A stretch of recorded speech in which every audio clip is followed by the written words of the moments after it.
Baik, jamaah, kita jawab pertanyaan. Pak Ujang Permana. Assalamualaikum Ustaz, mohon jelaskan tentang Hajar Aswad yang katanya dapat menghapus dosa manusia. Hajar Aswad itu dulu warnanya putih waktu dibawa oleh Nabi Adam alaihissalam. Lalu kemudian karena saking banyaknya manusia yang berdosa, menempel dosa orang ke batu itu. Dosa itu warnanya hitam, itu maka jadi hitam. Jadi kedatanganmu ke sana itu hanya menghitam-hitamkan Hajar Aswad aja.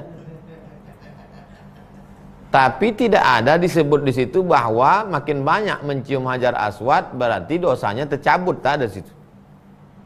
Teks hadis itu hanya menceritakan Hajar Aswad warnanya putih bersih. Itulah salah satu batu yang dibawa malaikat, dibawa oleh Nabi Adam. Jangan bayangkan Hajar Aswad yang bulat sebesar muka itu, bukan itu Hajar Aswad. Hajar Aswad itu batu ditempelkan batu-batu kecil sebesar-besar ini di dalam. Nah, beberapa titik. Nah, itulah yang Hajar Aswad itu. Batu yang besar itu batu kecil-kecil. Coba tengok dekat-dekat. Nah. Ada beberapa biji batu Hajar Aswad di situ. Nah, jadi dosa manusia ini, saking banyaknya orang berdosa menciumnya, menempel hitam. Tapi tak ada mengatakan siapa yang mencium Hajar Aswad maka hapuslah dosanya. Tak ada. Tapi kita berdoa di situ. Makanya Umar bin Khattab waktu mencium Hajar Aswad, ya Hajar, hai batu, innaka la tamfa' wa la tadur. Kau tak dapat mendatangkan manfaat, kau pun tak bisa menolak mudarat. Laula Muhammadun qabbalaka ma qabbaltuka. Kalaulah bukan karena Muhammad menciummu, aku pun tak mau menciummu. Jadi Umar bin Khattab, aku menciummu karena sunnah, ikut Nabi. Diciumnya bismillah, Allahu Akbar, waktu mau tawaf. Begitu Pak Ujang Permana ceritanya. Hajar Aswad.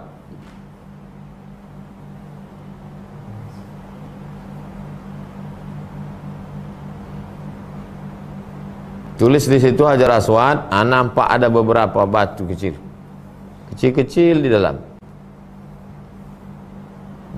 Tulis Hajar Aswad. 1, 2, 3, 4, 5, 6, 7. Yang satu pecah. 7 biji di dalam. 2, Pak Isa Ansori.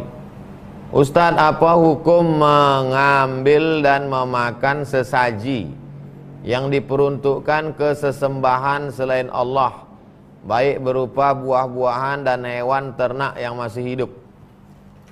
Hurriman alaikumul maitatu, haram bagi kamu memakan bangkai.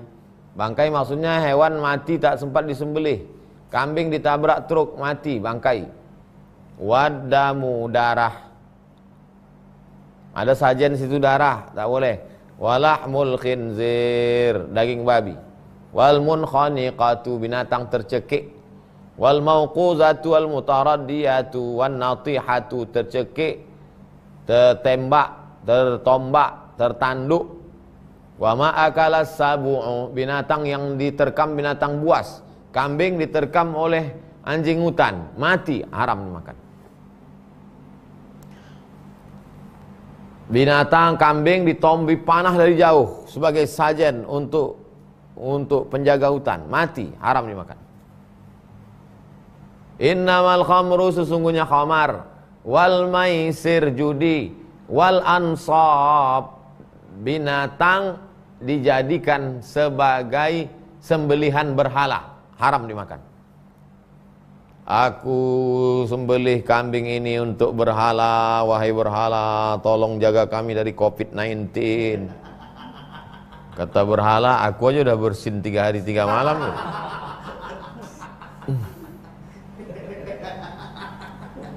Uriman alaikumul innamal khamru, sungguhnya khamar, wal maisir, judi, wal ansab, menyembelih binatang untuk berhala, wal azlam, mengundi nasib, rijsun, najis, min amali syaitan, perbuatan setan.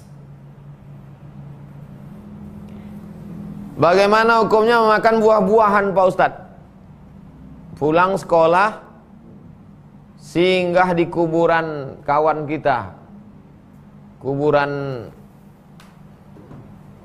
yang ada jeruk, ada apel, terkenang masa kecil dulu. Pas kita makan, itu punya siapa? Itu ada yang punya. Apa? Ada dikasihnya untuk kita? Kan tidak. Nah, oleh sebab itu maka kita udah belajar. Yang dulu-dulu Pak Ustadz, mudah-mudahan diampuni Allah Ta'ala. Dulu waktu habis balik mandi sungai, dapat makan apel hijau, makan jeruk. Dulu-dulu apa boleh buat, tapi sekarang harus dijelaskan bahwa kita mengambil milik orang. Walaupun dia tak Islam, bukan berarti boleh kita makan milik orang tak Islam. Gak boleh. Ibu Siti Faridah, Ustadz, apakah saat istri hamil suami tak boleh menyembelih, memotong hewan, memukul karena berpengaruh pada janin? Apakah benar pendapat tersebut Pak Ustadz?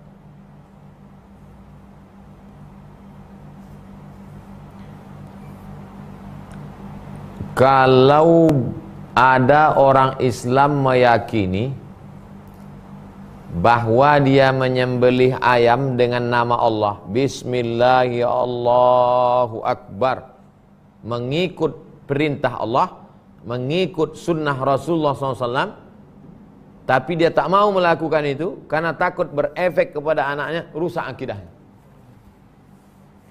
Rusak akidahnya. Kenapa? Karena berarti dia menolak mengikuti perbuatan sunnah karena keyakinan. Mengikuti sunnah ini pasti efek yang akan terjadi zon. Lebih didulukannya zon, prasangka, daripada yang pasti. Ad-daru, Allah yang mendatangkan manfaat. An-nafi'u, Allah yang mendatangkan manfaat. Ad-daru, Allah yang menolak mudarat. Bismillah, ku sebut nama Allah. La yadurru ma'asmihi syai'un, dengan menyebut nama Allah tak ada satu pun yang mendatangkan mudarat. Fil ardi wala fis sama', tak ada yang mendatangkan mudarat di bumi maupun di langit. Jadi kalau disuruh nanti Idul Adha, Pak, tiap tahun kan Bapak nyembelih. Iya Pak, potonglah Pak. Aku tak berani. Kenapa? Istriku hamil. Pak Imam, istriku hamil juga, kata Pak Imam. Tanya Pak Khotib, Pak Khotib, kata Pak Khotib, istriku hamil juga. Alhasil tak jadi potong kurban tahun. Adapun orang yang iseng-iseng, nampaknya kambing, ditembaknya telinga kambing itu pakai senapan. Pam, pas lahir anaknya tak bertelinga sebelah. Bisa jadi Allah marah, Allah murka, karena perbuatannya ini tak sesuai dengan perintah Allah. Maka dihukum Allah, tapi bukan gara-gara telinga kambing itulah telinga anak dia hilang, bukan itu. Kalau diyakini gara-gara telinga kambing inilah rusak, maka telinga anak dia hilang, rusak akidah. Nah, mesti dibedakan tuh Pak Ibu Siti Faridah. Saya kira Ibu Siti Faridah paham.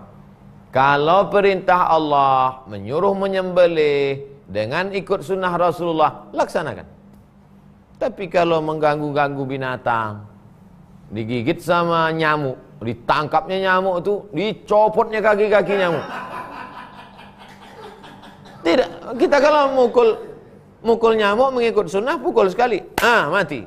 Ini enggak, saking marahnya tangkap, cabut. Lahir anak tak berkaki. Itu bukan karena nyamuk tuh, tapi karena Allah marah.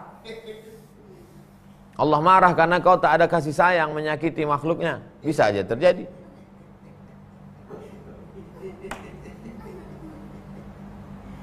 Yang keempat, Ibu Riyah Nur. Ustaz, bagaimana mencuci pakaian dengan mesin cuci?